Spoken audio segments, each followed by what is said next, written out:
Thank you all. Hope you enjoyed your lunch. It is now time for the third panel of the day, which is going to be moderated again by David Martin Jones, the Director of Research at the Danube Institute.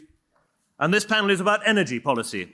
It is a delight to have with us speaking a great friend of the Danube Institute, Tim Egan, the President and CEO of the Canadian Gas Association. Damian Kierniewicz-Miszkovic, the Professor of Practice at ADA University of Azerbaijan. Ayo Otayulo, the Energy Executive and MD of Prime Atlantic, Nigeria. And Brigham McCann, the Senior Fellow and Director of the Energy Institute at the Hudson Institute and also Visiting Professor at Miami University.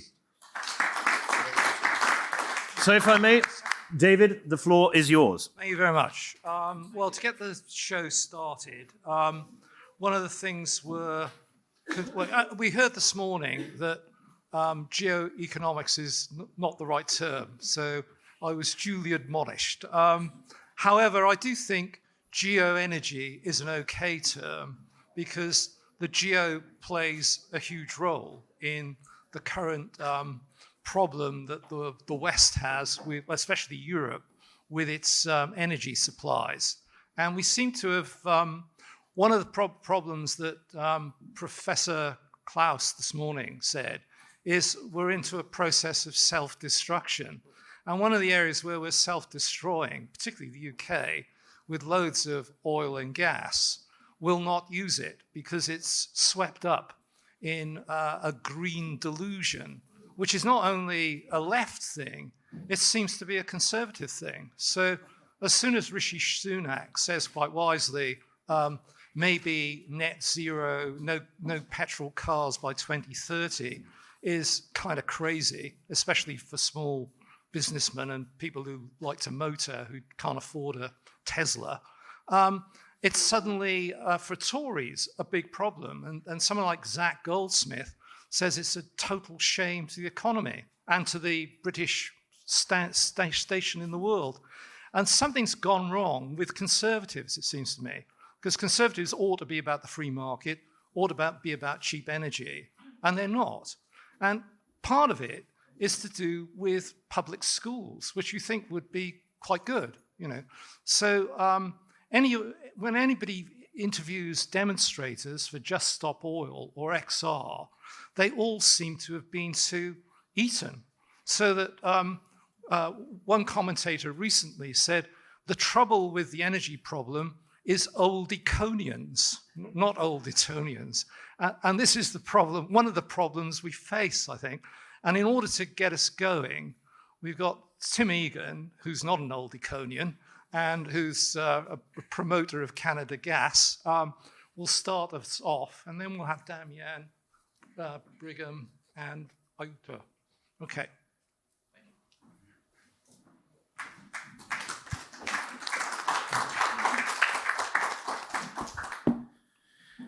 I'm not an old Etonian. I am a Canadian. So, by the way, to correct our luncheon speaker was Charles Krauthammer, who was described as an American. A constant refrain for us, and another Montrealer, by the way, as our next speaker is. A constant refrain for us Canadians is to remind some of our friends, particularly our American friends, how many people out there doing good things and bad things are Canadians.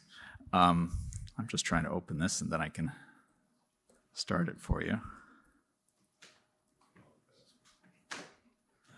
I got to remember my own password.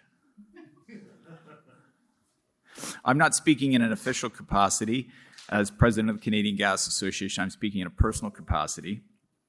And I'm just seeing if perhaps that's why my system seems to have been locked. Just give me a moment here. And we will be at it.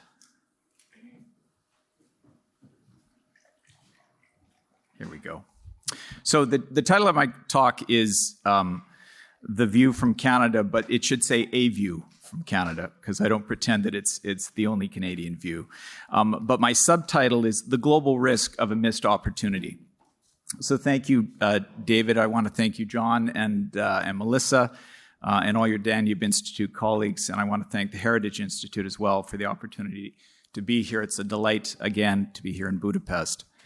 As I noted, I'm, again, speaking in a personal capacity. But to begin, so Canada has the third highest oil reserves in the world and is the fourth largest producer and fifth largest oil exporter.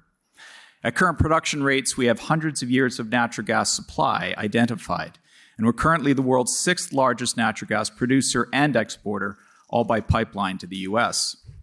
We're the world's third largest producer of uranium, and we have some of the world's largest reserves of that mineral. We're the second largest producer of hydropower, reflecting in no small part that we have the world's fourth largest freshwater supply. And we have the world's third largest forest, so lots of biomass. We have abundant supplies of coal, very good onshore and offshore wind regimes, and while it's a cold country, we actually get a fair bit of sun as well.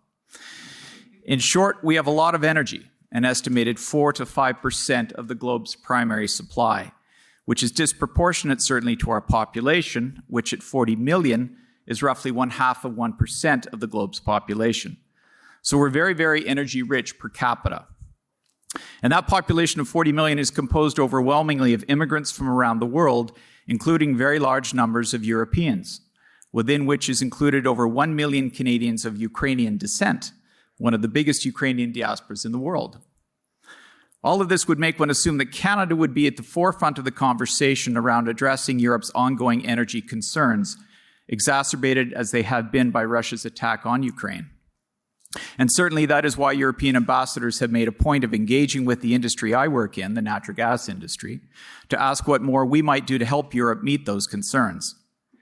In the first 6 months after Russia's invasion, I met with well over a dozen ambassadors from individual European countries, and then with a large group of them brought together by the EU mission, to discuss how Canada could step up on energy. The conversations were more intense with several countries, including Germany. And in fact, when the German Chancellor visited Canada last summer, I had occasion to speak with him personally, and he said to me, "Mr. Egan, we need your gas." The Canadian government has been speaking to Europe about how Canada can help, but while a modest commitment for more oil exports was made early on after the invasion, there was generally speaking an overwhelming reluctance to talk about hydrocarbons. Instead, the focus has been on so-called green energy and renewables in particular. The government brought the German Chancellor to a remote community in Newfoundland, our easternmost province, from where it was announced Canada would be exporting renewable hydrogen to Europe by 2025. The Prime Minister and the German Chancellor signed a joint declaration of intent calling on the two countries to establish a transatlantic Canada-Germany supply corridor. And the Canadian Prime Minister said, "We must look to resources like hydrogen which can and will be clean and renewable. We can be the reliable supplier of clean energy a net zero world needs. The need for clean energy is almost limitless, and that's where Canada gets to step up. With our renewable resources, we have a huge advantage."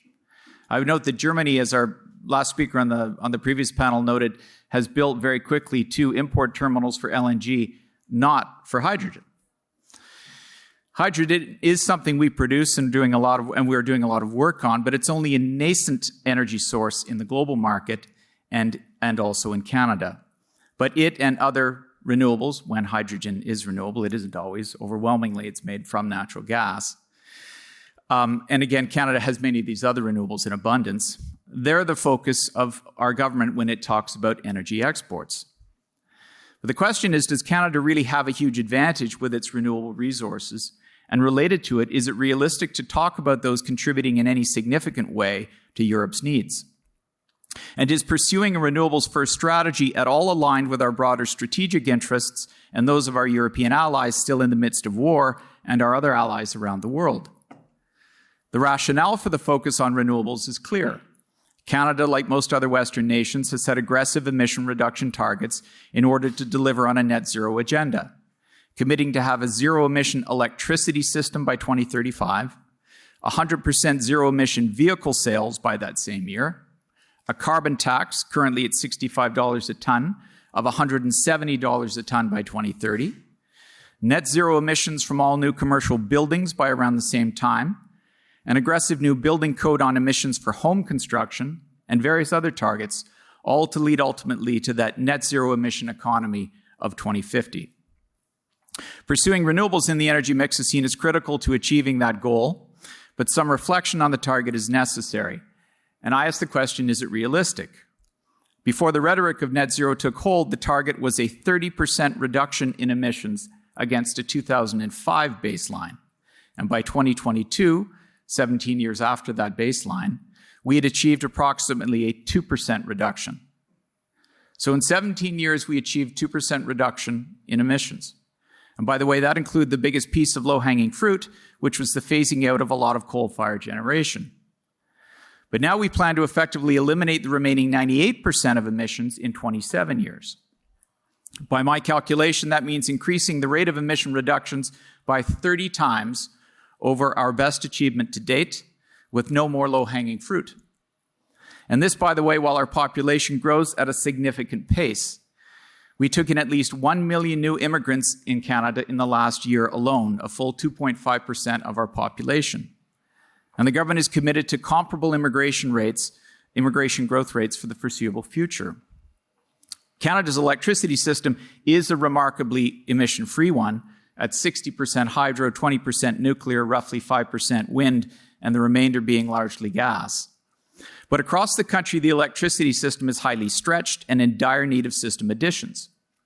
Those constraints are only magnified by 1 million more people a year, as every one of those new Canadians needs energy like everyone already a citizen.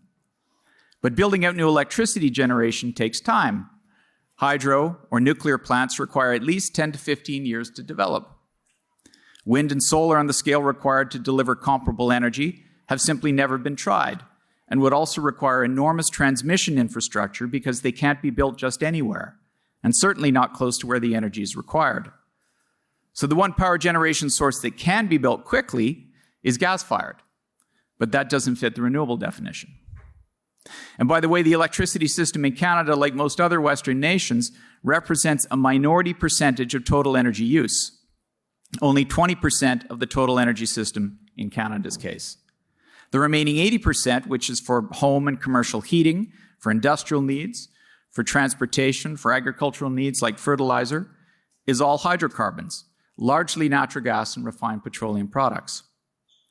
To give some sense of scale, meeting the winter heating demand met by direct natural gas use in Ontario, which is the largest province in the country by population with roughly 40% of the national population, would require an estimated 90 conventional nuclear reactors. How quickly can you build a nuclear reactor? And that is just one aspect of the energy demand met by hydrocarbons.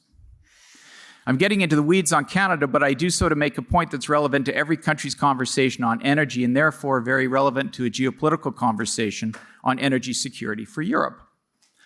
The world needs and wants hydrocarbons because the world needs and wants affordable, reliable, and properly managed clean energy to meet citizens' very basic requirements and to deliver economic well-being. Hydrocarbons are abundant, especially so in free and democratic countries like Canada, the United States, Australia, and many others. And while there's much talk of renewables from these same countries, the costs, the reliability, the absence of the same kind of energy density delivered by hydrocarbons will all mean that will be talk and little more. Remember, Russian pipeline gas may not be moving, but Russian LNG exports certainly are. They're moving very well, very effectively providing continued revenue for the Russian government. So is oil from Russia and all sorts of troubled places around the world. But moving oil and gas from places like Canada or Australia or the UK or to varying degrees from the US seems to be incredibly difficult, and in fact not the policy of current governments in those countries. Countries like Canada use renewables very effectively in a variety of applications, but they remain only a very modest part of the energy system, which is overwhelmingly dependent on hydrocarbons. Leaders from Canada, many of its allies, talk a good story on how renewable energy use needs to grow, but as the last speaker on the previous panel noted, but they in fact feed a China-based renewable energy industry with that rhetoric. Because countries like China have cornered the market on the production of many renewables, like wind and solar technology, and the critical minerals that will be necessary for battery technology. And they've done so in no small part because they make no pretense about using as many hydrocarbons as possible to fuel the factories developing windmills and solar panels and electric cars, and to operate the mines that produce the critical minerals for batteries that will store the renewable energy. Countries like Canada feel compelled to extend enormous subsidies to renewable technologies, to impose enormous regulatory burdens on hydrocarbons, and to ban consumer products and services reliant on those hydrocarbons, all to serve the net zero agenda. Countries like Canada, by their rhetoric, discourage investment in the hydrocarbon energy sources which they often produce more responsibly and cleanly than anyone else, to great domestic and international benefit, while those directly opposed to their interests take advantage of the market gap that is left to supply the world with their less favorable alternative supplies. And so, ironically, all those interventions in favor of a net zero agenda at home can have the effect of making a worse environmental situation, not a better one, across the globe. But more profoundly, they undermine global security because less availability of affordable energy means less economic growth, more poverty, more hardship, and more monies in the coffers of those opposed to our interests. So some seem to be beginning to realize this. UK Prime Minister Rishi Sunak just yesterday signaled a change in the pace at which his government is advancing its net zero agenda. German and some other European ministers have hinted at the same. Various state governments are bucking the green narrative in the US. Some provinces and states look to be trying to do the same in countries like Canada and Australia. But these are often hesitant steps made reluctantly and only in the face of dire economic circumstances and offered as temporary postponements of the agenda. A more coherent discussion is what is at stake. What we need to do is articulate a clear strategy around energy and free societies, explaining how essential, reliable, affordable energy is to those free societies. We need to show how markets and innovation in them can be responsibly encouraged to deliver more of the incremental improvements, environmental and other, necessary to keep energy acceptable for people. And we need to stop governments from interfering in markets by trying to pick technology favorites, and instead put in place the conditions where all forms of energy can compete on their merits to meet the needs of society. And finally, we need to acknowledge that those opposed to our interests know very well that these are the things we should be doing. And they're quite content to have us not do them, and thereby work against ourselves. Addressing these points is the best way to avoid the global risk of a missed opportunity on energy for the West, a risk that carries with it significant global security implications. Thank you.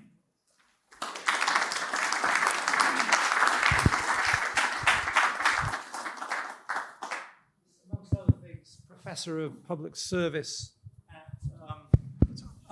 he's Professor of Public Service in Azerbaijan, and amongst his many opportunities and careers, he's had the misfortune to be managing editor of the National Interest when John O'Sullivan was the editor.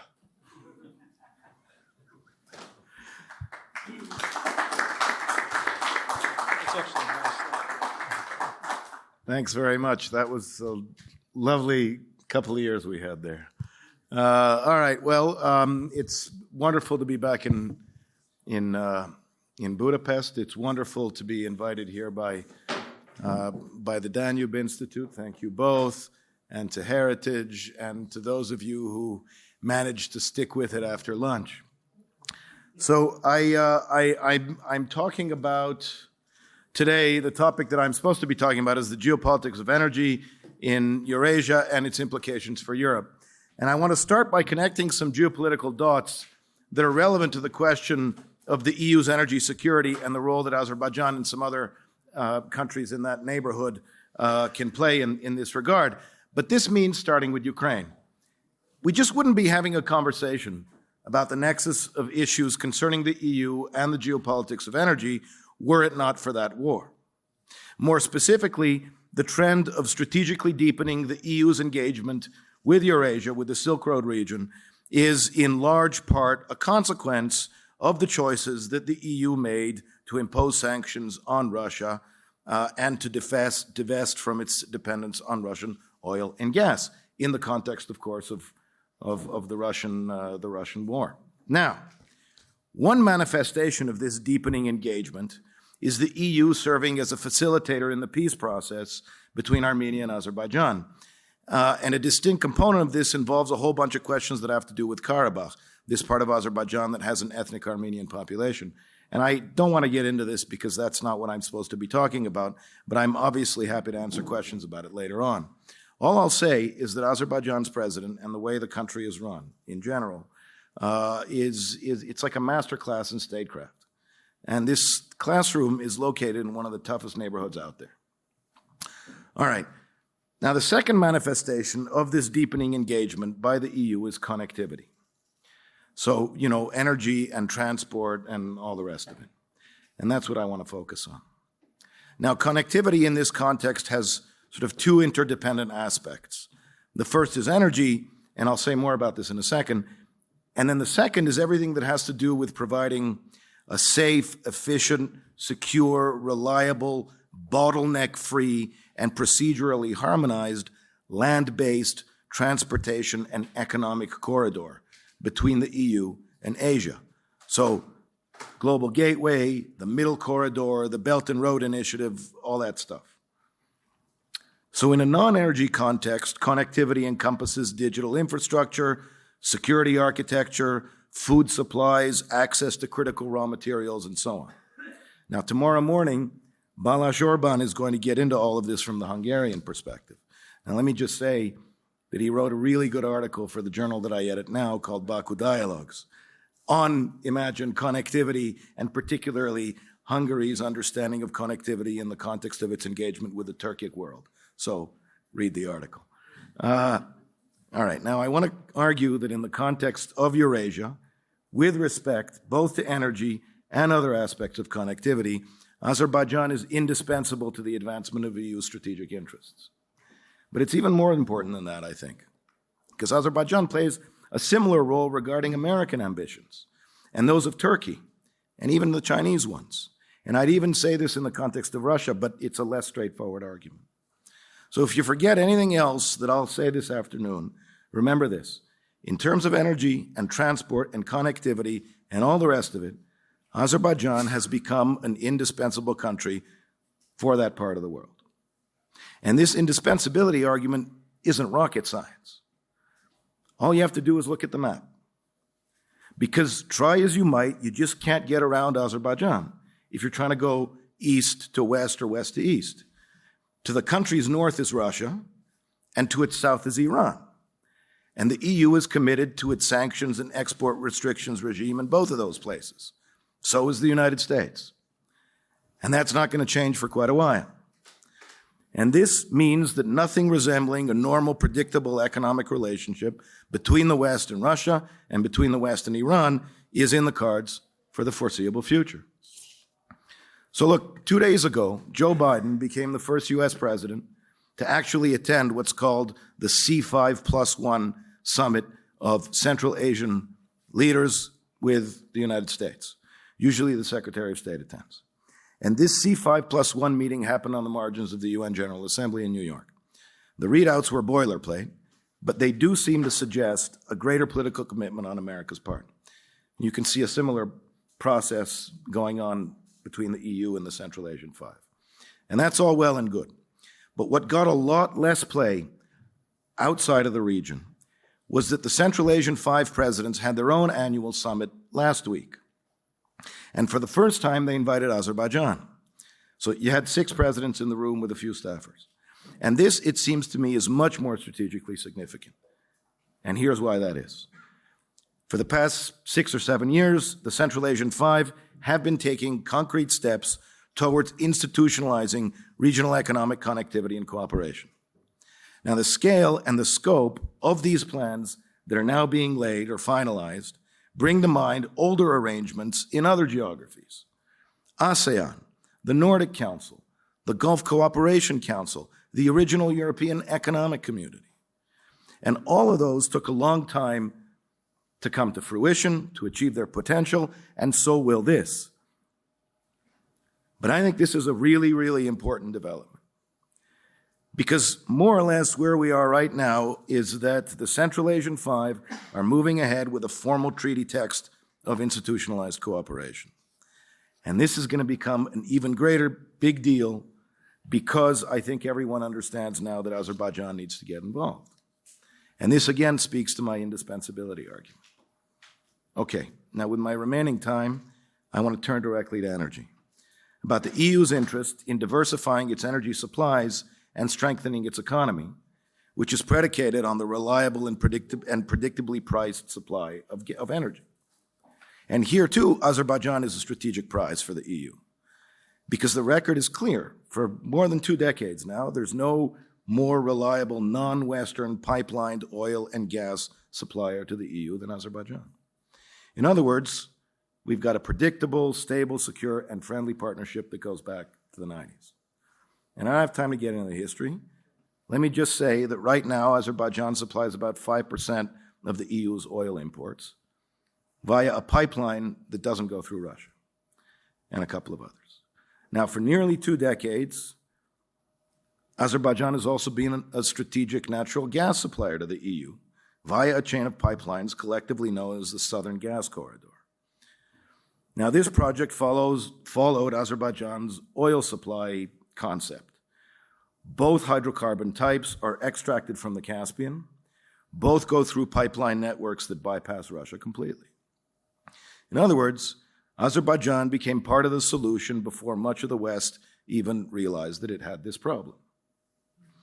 Now, the Southern Gas Corridor's route from Azerbaijan to the EU markets consists of 3 parts of a huge and very complicated mega pipeline project. And the last leg is the one that I want to talk about. It's called the Trans-Adriatic Pipeline, and it starts at the Turkey-Greece border. It goes through Greece, goes through Albania, goes under the Adriatic Sea, and then comes ashore in southern Italy to connect to the Italian natural gas network. And throughout this whole process, there are various interconnectors that go other places like Bulgaria and Serbia and so on. So with the completion of TAP, Azerbaijan began direct commercial gas supplies to the EU. This started in December 2020. So it crossed 6 countries, stretched 3,500 kilometers, cost $40 billion. It became one of the most complex gas value chains ever developed. And most of the gas that goes through there now the contracts are about 25 years. And you've got an initially planned volume of 10 BCM, billion cubic meters, into the EU via TAP. It doesn't sound very considerable, but the strategic importance of the Southern Gas Corridor is hard to overestimate, both due to the new supply source and to the route that it provides. Now, all of these pipelines within the Southern Gas Corridor were designed to be expandable. So staying with this example of TAP, of the Trans-Adriatic Pipeline, the last part of this Southern Gas Corridor, the one that goes through the EU and Albania, it can double its capacity and expand in stages in something like between 20 and 65 months. And I'll say more about this in a few minutes if you're interested. But if this happens, and I think it will, then this suggests that Azerbaijan's share of supplying gas to the European market is going to hit double digits. Now, last year, Azerbaijan supplied 6.9% of the EU's gas needs, plus the Western Balkans that are not EU member states. So double digits by 2027 is almost certainly going to happen. Now, the year 2027 is important because that's the target that was agreed by the EU and Azerbaijan in a strategic MOU they announced on this whole business. But it's also the year the EU says that it's going to fully divest itself of Russian gas. And because of the way that the global gas market is structured, and if you take Russia out of the equation in the context of the EU, well, then without this Azeri gas, the EU just isn't going to have enough, because other players worldwide are locking in their contracts with other suppliers. So certainly the EU just won't have enough without driving spot market prices up the roof or through the roof, which is certainly not going to help the EU's economy and its ability to stay the course with its Ukrainian policy and all the rest of it. And even then, I think it'll be tough to do without Azerbaijani gas. Anyway, the big picture strategic takeaway is that gas supplied by Azerbaijan represents one of the biggest energy security blankets for the European Union. And I think this is really important. Doubling the capacity of the Southern Gas Corridor by 2027 would be especially crucial for the markets of Central and Southeastern Europe, because they've long been understood as being sort of the Achilles heel of Europe's gas infrastructure because of their particularly high reliance on Russian gas supplies and the inability to quickly solve that problem. So here I can just mention Hungary. A few months ago, a deal was signed for Hungary to be supplied with somewhere between a quarter and a third of all of its gas needs by Azerbaijani gas, which is a huge deal. Now, let me say something about green energy to wrap up. I have some time? Give you 2 minutes. All right, so we care about green energy now. So part of this MOU that was signed last July about doubling the capacity of the Southern Gas Corridor was just one aspect of the MOU. The other aspect had, well, there were two others. One has to do with hydrogen, but that's never going to happen. The other one, and the middle one has to do with, it's not. The middle one has to do with the supply of green energy. All right, and then there were some follow-up conversations, and a deal was made last December between Azerbaijan, Georgia, Romania, and Hungary.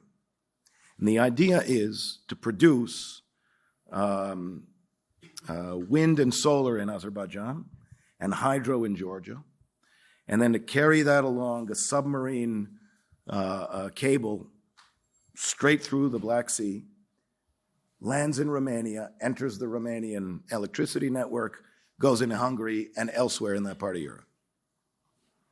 Who knows if this is going to work or not? But there are feasibility studies that are supposed to be completed by the end of the year. My guess is that they're not going to say anybody's going to make money on this, but I still think it's going to be built entirely for geopolitical reasons, or primarily for geopolitical reasons. And because Azerbaijan has a huge offshore wind potential. So the World Bank says it's like 157,000 megawatts, which when you convert it into, when you do the math and you compare it to its hydrocarbon potential, is like 20 times that. Apparently the Caspian is the the second in the world for its offshore wind energy potential. So there's a certain degree of logic that could inform that sort of thing actually happening. Now, think back to this map that I asked you to look at in your minds or on your phones, and then connect the dots that you've just heard me lay out, the indispensability argument and so on. And what I think this means is that the EU needs to make itself more attractive to Azerbaijan, and by extension to the Central Asians, not the other way around. Because that's what happens when you choose to get into a geopolitical game taking place in the midst of a global transformation of the international system. And if the EU fails to anchor its attractability in Azerbaijan, I think its strategic foothold in this part of the world just isn't going to become a sustainable reality. And I think that then is going to have very serious consequences for America's ambitions, and for Turkey's ambitions, and for China's ambitions. And this, I think, if the EU doesn't do what it should do, this would constitute a missed opportunity and might even amount to geopolitical malpractice. Thank you. Thanks very much. We now have Brigham McCown from the Hudson Institute, who's director of their American Energy Security Policy. Over to you, Brigham. Thank you very much. We highlighted my presentation a moment ago. There it is, but I do need it now. Ladies and gentlemen, it's a pleasure to be with you. Thank you so much, both to the Danube Institute and to the Heritage Foundation for inviting me to be here with you. The title of my 12, 13-minute talk are Uncertainties Are All Around Us When It Comes to Energy and when it comes to geopolitical risk in general. And that's why energy is so very important to us all. We heard earlier today that you really can't separate domestic policy and energy policy. And I would suggest that you can't separate energy from either of those or from national security or economic security. Right now, as we know, many governments around the world are setting very ambitious energy transformation goals. And while that may be a worthy thing, after all, if you're not exactly sure, you have to have at least a target or a direction to know where you're going to sail to. But are they realistic goals? Or are they aspirational goals? And I think what we're seeing is some people are actually quite serious about these, and they expect us to meet these targets without perhaps knowing the cost or the timeline or the impact on society, the impact on economy, of industries, or anyone else. And if we take a look at where we sit right now, you can see that, yes, CO2 emissions have been traveling upward for some period of time. The U.S. and Europe emissions for CO2 have been decreasing. America has decreased its emissions by 20% since 2005, for example. Yet we see some others whose energy and carbon releases are continuing unabated. From my viewpoint, we have to be very careful because while some countries talk the language of the West, they talk about how important it is to contain, they don't really believe it because their industrial might and their success of an economy depends on that economy moving forward, perhaps at any cost. For us to get to where some are suggesting, and I think Tim did a great job of mentioning this a few moments ago, the fall off cliff has to be pretty dramatic, and I would suggest that we are nowhere in a position to do that today, short of turning the lights out figuratively and literally. So, likewise, I believe the environment is important. We should all be good stewards of the things that we have been entrusted to save for future generations.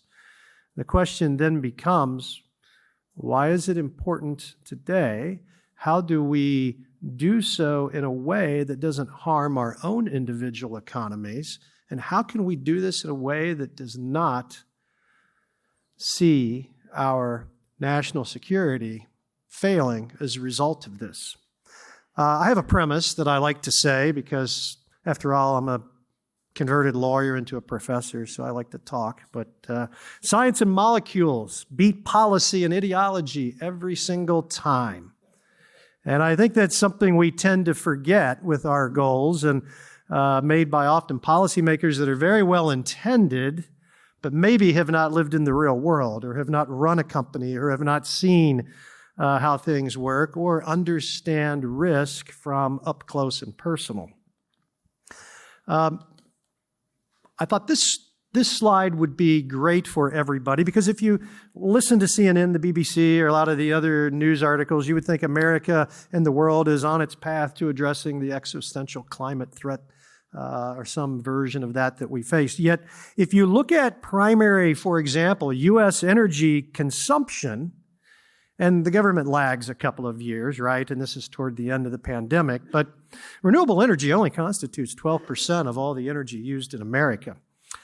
Petroleum there at 36%, and natural gas, thanks or in spite of, depending on your views, the shale revolution with hydrofracking technology and directional drilling has increased the share of natural gas. And to be completely transparent, that change of primary electrification fuel source from coal to natural gas has helped out America in reducing its carbon footprint substantially.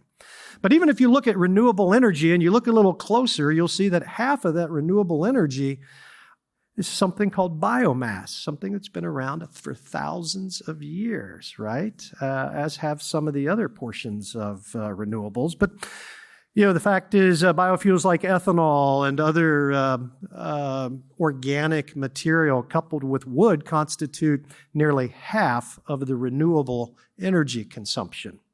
So when you really look closely at solar and wind in the United States, it is generating a very small percent, less than 3% of our electric needs. Sorry, I meant to go to this earlier. It's a little bigger, so it's a little more obvious there. I'll pause momentarily. All right.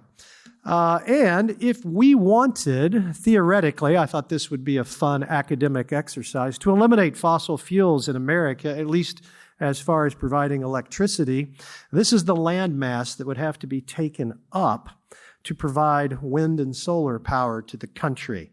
It only consumes a few small states, which I guess are maybe not as important, but notice, but do notice Texas is not one of them. And Texas, interestingly, produces more wind power than any other state, while simultaneously producing more oil than any other state.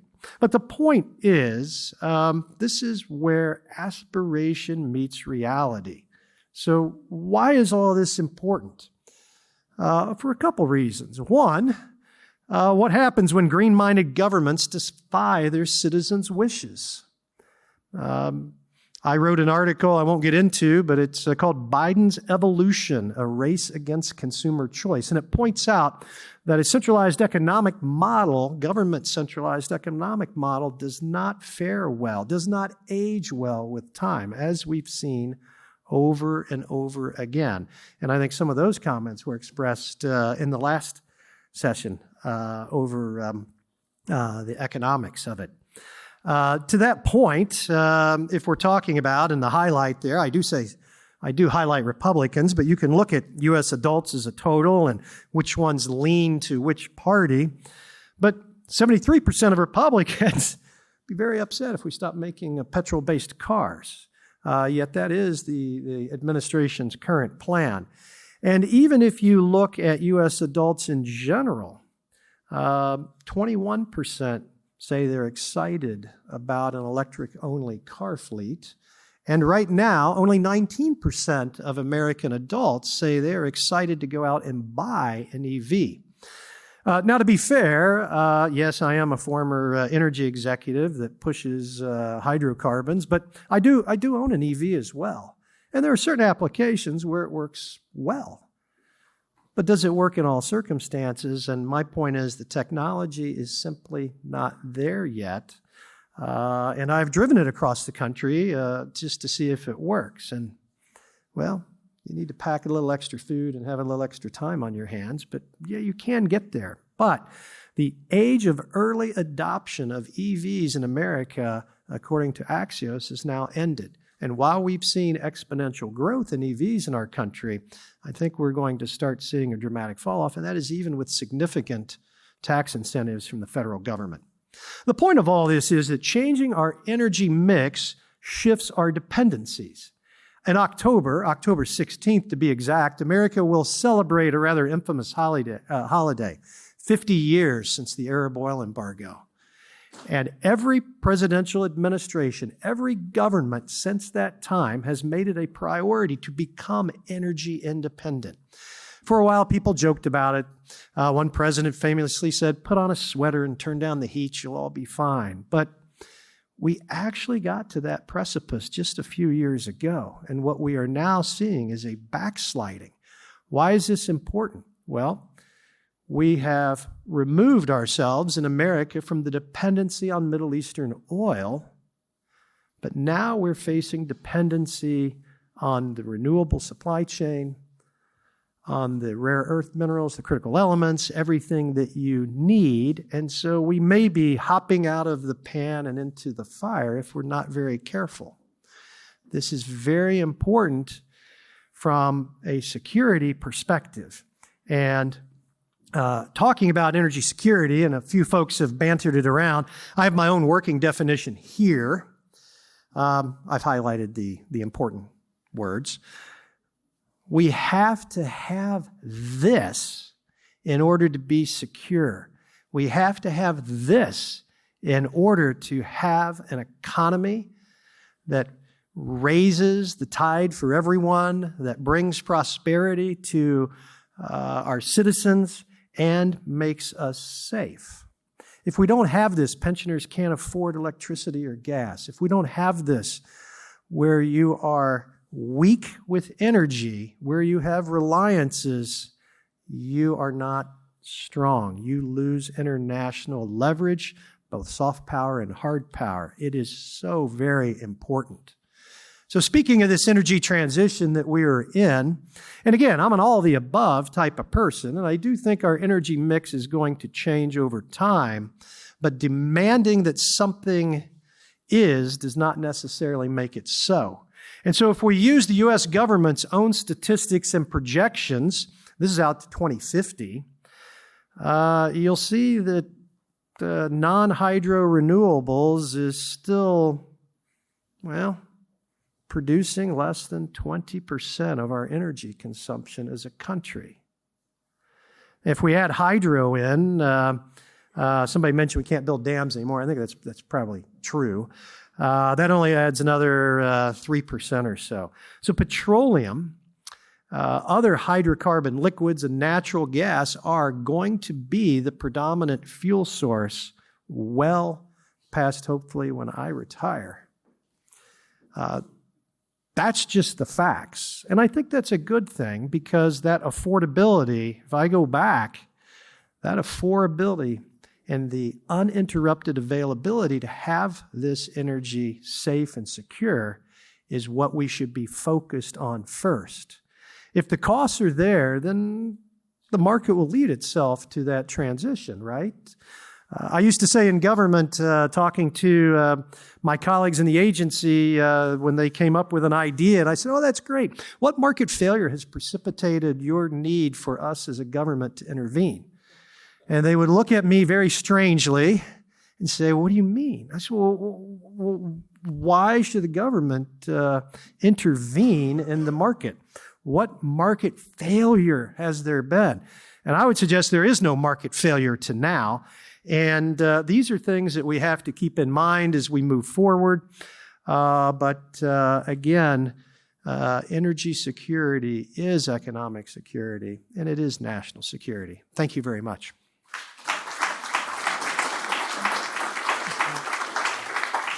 Thank you very much, Brigham. And last but not least, we have Ayu Yalu from Nigeria to give an African perspective on the energy crisis we currently face. Thank you, Melissa. Thank you, John and Heritage. I don't pretend to be a geopolitical expert, so I'm going to focus on the business standpoint, if you permit me. And I've basically,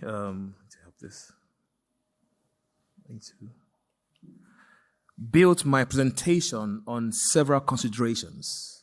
The first consideration is the fact that we just came out of COVID pandemic, which in itself created challenges for the world. And we now have economic shocks from the COVID-19. Before we could take a breather from COVID-19, we're faced with the Russian-Ukraine conflict, making inflation to skyrocket beyond what we expected. And now we have some strange alliances around the world with the new BRICS. Another one I need to mention is Israel and Saudi coming together, which could be a global economic changer.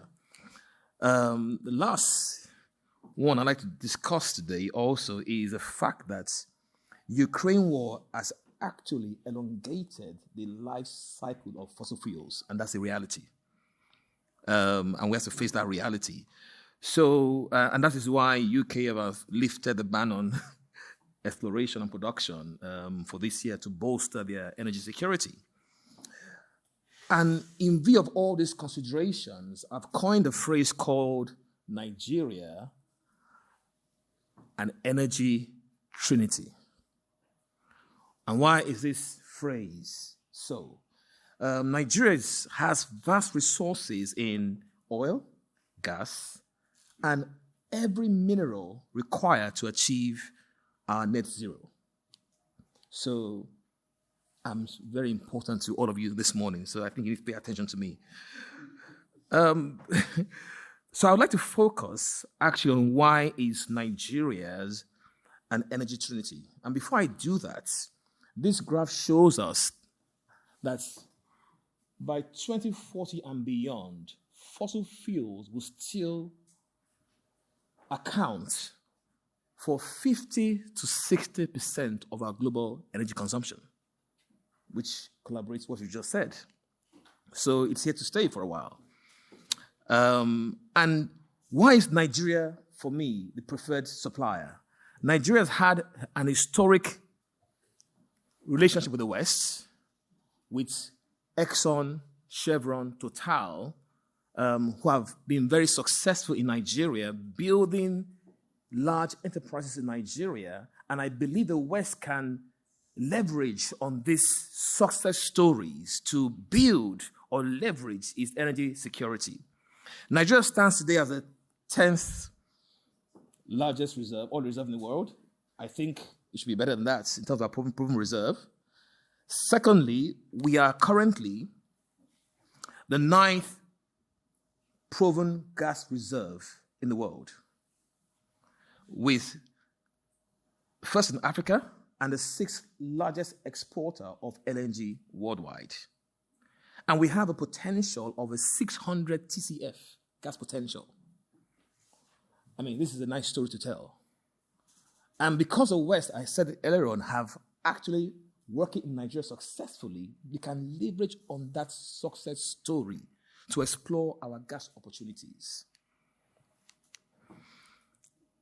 We also know that there will be some gas disruptions from Qatar, from Russia, which also underscores the importance of Nigeria.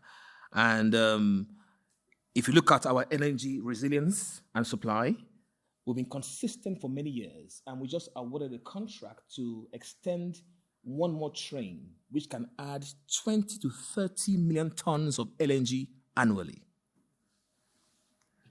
despite all the things you might hear about Nigeria.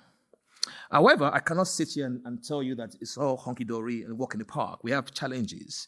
I believe that there are many social challenges in Africa, around our region. We've heard of many coups around us in the last few months. Nigeria should be the 3rd largest, most populous country by 2050. And this in itself creates a challenge. So I believe the West must work with us to see how we can, not just with Nigeria alone, but work with our regional countries and bring foreign direct investments to safeguard the region. A case in point is there are many gas pipeline projects that were in the works, and just a coup in Niger alone has changed the dynamics of some of the gas pipeline, whose business model was hinged on Nigerian supplying gas to Europe through Morocco.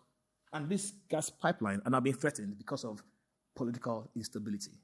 So I believe the West must do more and not sit on the sidelines just to be an onlooker.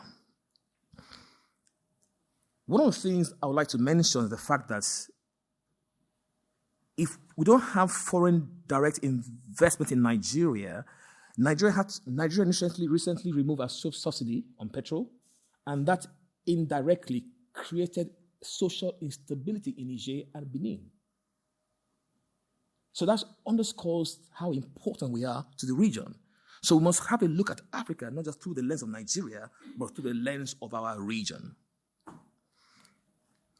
There was a match that happened last week for the British who are here, who will be happy, where they had a red card within 10 minutes playing Argentina.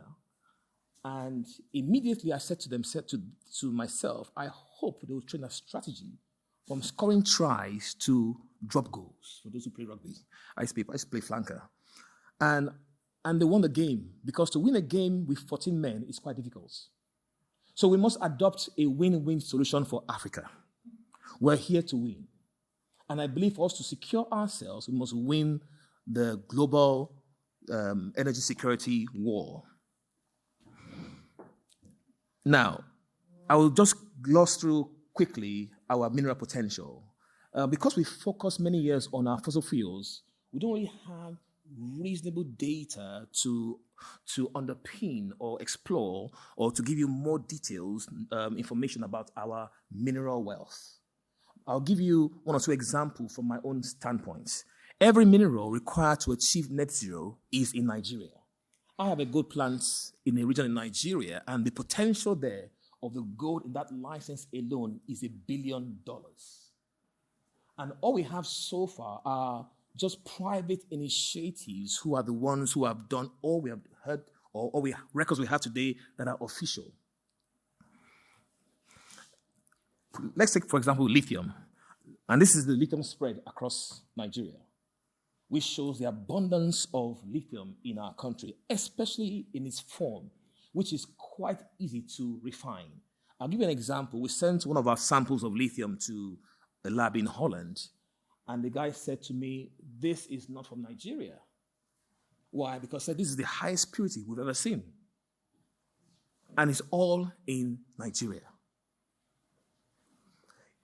Now, even though the Chinese have done quite well to offer good incentives across Africa, Nigeria has actually worked with the Chinese quite cautiously because of their preference for the West. We have illegal mining in Nigeria by the Chinese, yes, but I believe Nigeria will work better with the West because we have such preference for the West. So in all our trade alliances with Chinese, we've been quite cautious with them because we just have a preference for the West. So the West, we're open for business. And these are just a few examples of how we produce lithium across Nigeria and how it has little environmental impacts, unlike most other countries. And these are examples of private companies who have been very successful in Nigeria. We have a Canadian company and also a Chinese company in Nigeria. And we must win the war. Thank you.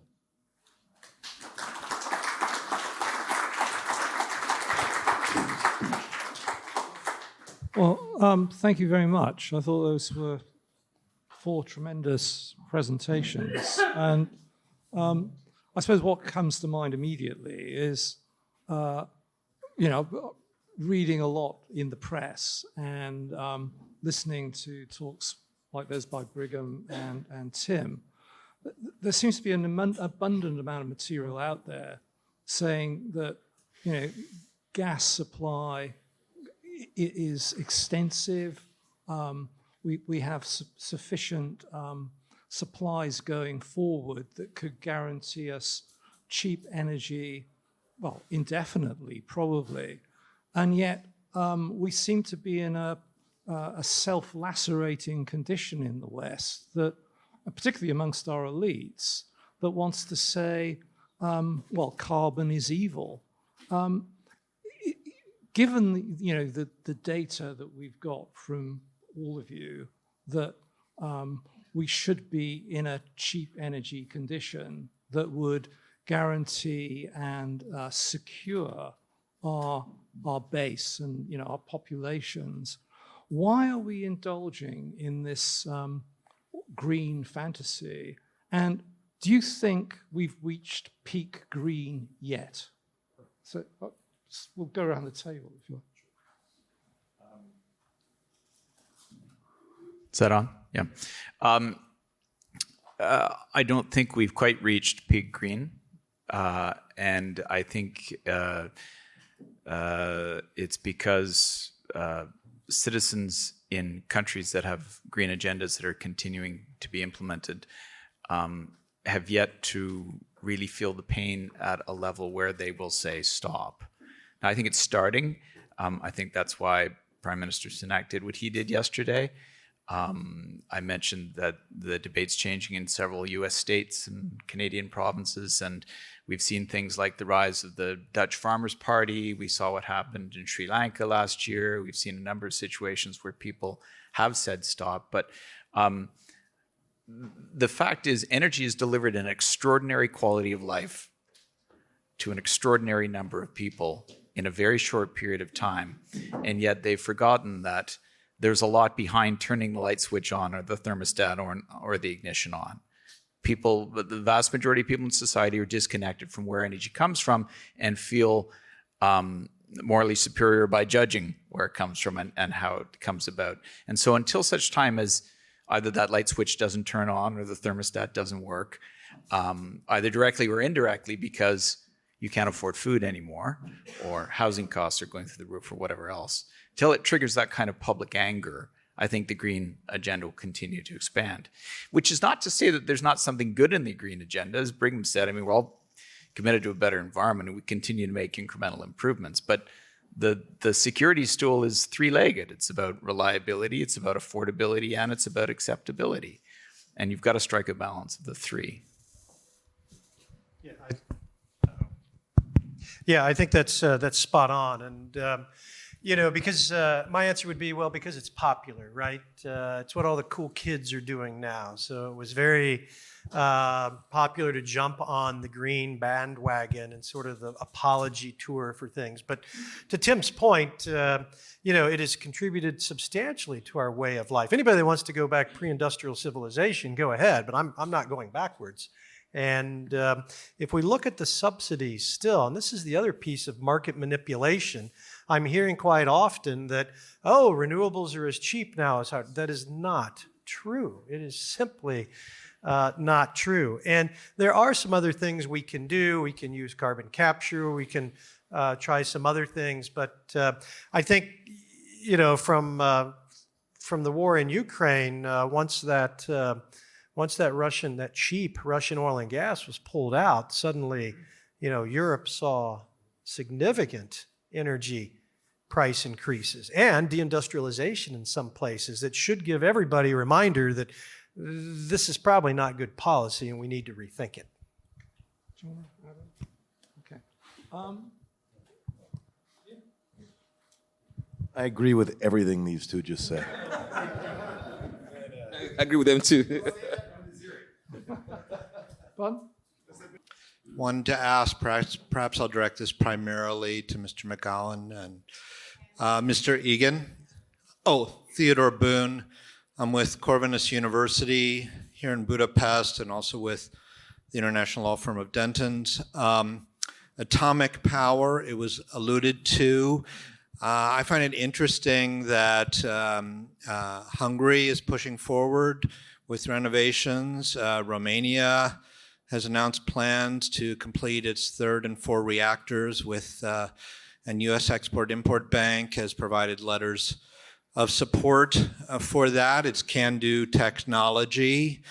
Obviously, Canada has a significant amount of nuclear power, and these small modular reactors, NuScale, Rolls-Royce, are being looked at carefully. Your guys' thoughts on that? Germany has clearly gone the other direction. Would welcome your thoughts. Thank you. So the question's on what about nukes? Or what about nuclear energy? And can we get small-scale nuclear like Rolls-Royce productively? Okay. So, I think the nuclear trade groups in the U.S. at least should have a slogan that said, and this is a takeoff an old historical piece, we've met the enemy and it's us. Because the nuclear industry has found it very difficult to build a reactor on time, on schedule, at cost, right? And in the U.S., we produce about 18% of our energy from nuclear power. We have for a long time. And I like the current nuclear plants, but they're aging, right? It's like driving a car from the 1970s. I like it, but I like a 2023 version might be better for different reasons. We just had the Vogtle reactor come online in the southeast, double the cost, 7 years late. Before that, it was Watts Bar in Tennessee, which was started in the 70s, abandoned, and then restarted again in the early 2000s. And we've got to figure this out. And we've got to stop over-engineering things. But what are we up to now? Gen 5, Gen 6 reactors are very good. The SMRs, they call them the modular reactors. They're small, but they're not small like you might think they're small. They're still pretty good sized. Yes, it's traditional. It is a zero carbon, emitter, right? And it's something that could provide stable baseload energy, which we need in addition to, to pair with renewables. So big fan, but I think at least on the American perspective, we get in our own way too often. I also think it's a great tool of diplomacy and foreign affairs. It's a 50-year partnership, and the Chinese have started to figure this out. The best Substack on energy is called Doomberg. I don't know if anybody reads Doomberg. It's a play on Bloomberg, obviously, but it's a very, very clever energy analysts, and they're huge proponents of nuclear power. As am I. I used to work in the nuclear industry. I think there's enormous opportunity for nuclear, but nuclear is so incredibly regulated. it's astoundingly difficult to build reactors. And I'd say the fear culture that we're seeing about environmental issues in general is multiples greater when you talk about nuclear in particular, because people fixate on a couple of incidents around the world that most of us could name, and are convinced that that's an immediate threat. Or they think about nuclear waste and they assume that there's an enormous immediate health hazard, even though we can manage it very, very carefully. So I think nuclear just has a series of public acceptance barriers and regulatory barriers that are incredibly difficult to overcome. But I think we should double down and try to overcome them, because the technology is amazing. The energy intensity of nuclear is without precedent. It could deliver enormously for human well-being in a host of ways. But right now, nuclear in Canada, as I mentioned, it's 20% of our power generation. But our power generation is only 20% of our energy system, right? So nuclear is a very small percentage of end-use energy, and that's something to think about, because very often people confuse an electricity conversation with an energy conversation. And an energy conversation is broader. It's about using energy in a host of ways. And I always say you have a series of delivery paths. You have a delivery path for solid energy, for liquid energy, for gaseous energy, and for electrons. Wires, pipes, trucks, right? A variety of ways to deliver energy. And that's a good thing. You want variety, because that breeds competition, that brings opportunities for continuous improvement. But the discourse of many politicians is that we're going to electrify everything. And that's so far removed from the reality of the operating energy system that I think it's irresponsible. And if we don't call it out and then say, well, wait a second, you can't do that easily, we're creating more problems. And that I think sets nuclear up for failure, because SMR, small modular reactors, fantastic technology. In Canada, we're at least 7 years away from a test product. So when people say SMR is around the corner, they're lying. That means we're probably 15 years away from operating models. And it's probably shorter with some other technologies elsewhere. Very good. There's a question up there. Hi, I'm Theo Bash from Orlando Systems. I have to put a question each time, so I'm going to use my occasion here. I'm also Canadian. Your point about the electric vehicles and all the others, it's well taken. We simply will not have the power, electrical power, in the world, Europe, US, you name it. Look at California, look at the others, to really be able to charge all the cars they're talking about. And I happen to work with electric vehicle car chargers. That's not my point. Energy security, the Baltics, the pipeline, the stream. How do you guys really believe that we'll be able to carry all this gas and oil, be it Nabucco, be it the Azerbaijan pipeline? Security is becoming an impossibility. So my question is to all of you that are looking at pipelines, how do you plan security in the present world? Put aside the Ukrainians or the Russians, there will be the Boko Haram. Look at yourself, Niger. That's a catastrophe. You take from the Wagners, the Bokos, the ISIS, everybody. The idea of putting a pipeline to Niger, please forgive me, I think it's an impossibility today for a long time. So the question is, how do you guys address this subject? Thank you. Energy security. Yeah, that's an interesting question. So are you first and then Damian? For the pipeline, I think there are some technologies that I'm privy to. I went for a meeting with a company in the UK, and they showed us some fiber, and which was laid in somewhere in Eastern Europe.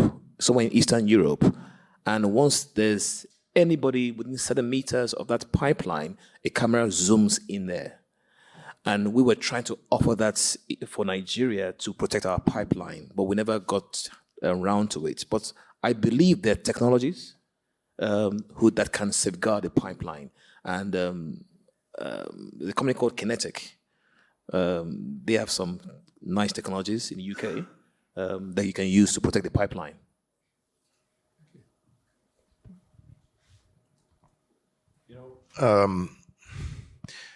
This is true as of not yesterday, but as of a couple of months ago.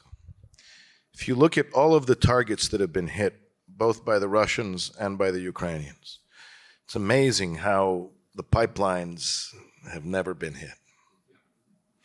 So, Nord Stream to one side. The point is, you can extrapolate from that and talk about other parts of the world, particularly in the Caucasus, but elsewhere, that when it comes to pipelines, everybody understands that hitting them is not a good idea. Because the consequences of doing that really are going to be very, very dire. Not just for the guys who did it, but for, consumers and prices in the economy and all the rest of it. I think that's part of the answer. I think that there's an aspect of risk, very high risk for the planners and the perpetrators that serves as a very, very good way of deterring that kind of thinking. I think it's more than that. I think it's, the credible threat of the use of force in retaliation in a way that would be, that wouldn't be worth it. Just to add a point, all the more reason to have multiple energy delivery systems. You want to build redundancy. We talked about security in terms of geopolitical security, but talk about security in terms of critical infrastructure security within any of our own countries. Build redundancy. And so if somebody takes out one system, you've got another system, and then another system, right? And in fact, that's the kind of thing we should be focusing on in multilateral conversations. What are we doing to share expertise about building in redundancy? Because when you lose energy systems, people hurt quickly and desperately and terribly, right? So that's a great thing that we could be doing. I just want to make one very quick recommendation. So like we said, this is a great and unique format. And I think one of the things that would really make this conference special and it continue to evolve is if there are issues that we decided these are best in class. These are issues that we are going to work better than anybody else and really be an expansive and authoritative voice on. In my mind, energy ought to be one of those issues that we come back to every single year, because this is a conversation that you would never hear at COP28, right? They would drag you out of the room. So that's my suggestion. Okay, I think we got time for one more. Yeah.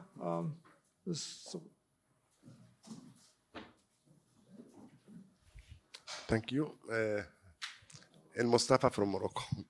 So when looking to new GEO-ENERGY, it is something disturbing me when I'm teaching security studies or peace studies. We never talk about peace, we talk about wars. And I wonder how energy can be a platform for the peace. At least the European experience to build European Union, they have created shared interdependency economy. Nigeria today, with other countries, they are trying to use it for the regional integration, despite of the difficulties. So now, in the heart of this crisis, how can we look at energy as an instrument to build peace, not just looking to the dark side of energy security? Thank you. Do you want to say Let me just very quickly, because this is obviously a very serious question that deserves a long answer. The short answer is sometimes it can contribute to peace, sometimes it can contribute to conflict. And sometimes when it can contribute to conflict, building pipelines there's always a geopolitical aspect, right? So the pipelines that go, for instance, from Azerbaijan to Turkey and then onward to Europe, they don't go through Armenia. And there's a very obvious reason why. And because any new pipelines that eventually get built are also probably going to follow that same route, that means that, the train can never come back to the station. So there are very long-term economic consequences for decisions that are made at a certain point in time. But then there are alternatives, that lots of other examples of how providing energy security really can contribute to peace. So it depends. Thank you. Final question from Mr. Duran up there. My question is for Mr. McCown and Mr. Egan. It wasn't that long ago that gas was a green energy. It was plentiful. It was clean. It was the transition fuel. It was abundant. And I can remember everybody talking about that. And then now I'm learning that the gas stove I have at home is killing me and so on. When did gas become bad? How did it become bad? Who made it bad? I think it was the Kyoto Protocol, wasn't it? 1997. Tim? So gas still is all of those things on the record. It's clean, it's affordable, it's reliable, it's good. I would say that the opponents of gas started to make it a target when they realized it was so incredibly successful, particularly after the shale gas revolution, which made it that much more abundant, that much more affordable. And suddenly it was undercutting all of the alternatives that opponents of hydrocarbons were trying to advance. Now, the irony is that, when we talk about wind and solar and we talk about building a pipeline to move electricity from Azerbaijan, or rather a transmission system for wind and solar, that system is entirely dependent on gas? Because in order to have reliable power go over that system, you have to have gas backup so that when the wind's not blowing, you can maintain your reliability factor. So gas is actually fundamental to all of those things. And since I still got the mic on the point of peace, more energy for more people, fundamental to peace, enable affordability. Yeah, I totally agree with that as well. And I think we can do more to share the technology that we have learned with more people. We can work with our partners, our allies, to share these technologies. And energy is produced far more environmentally friendly in regulated countries than in non-regulated countries. But Mike, I don't know. I was talking to gas the other day, and they feel kind of badly that they're being singled out and told they're bad. But in all seriousness, remember when this started, it was global warming, right? It wasn't climate change, global warming. And we were running out of fossil fuels. We had no choice. And then, yes, it was, natural gas is a bridge fuel. It's clean, it's abundant, it's affordable. But it gets in the way of that narrative. And we also need to remember that for industrial heat, gas is the most efficient way to then manufacture these green products, the windmill blades, the solar panels. So, but it's ideologic, right? It's a religion. It has become a religion that has blinded people to the potential pitfalls and shortcomings of this technology.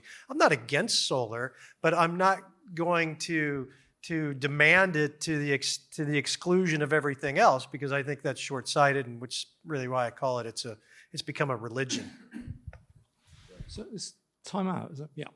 So that was, I think, a fascinating panel, a great discussion.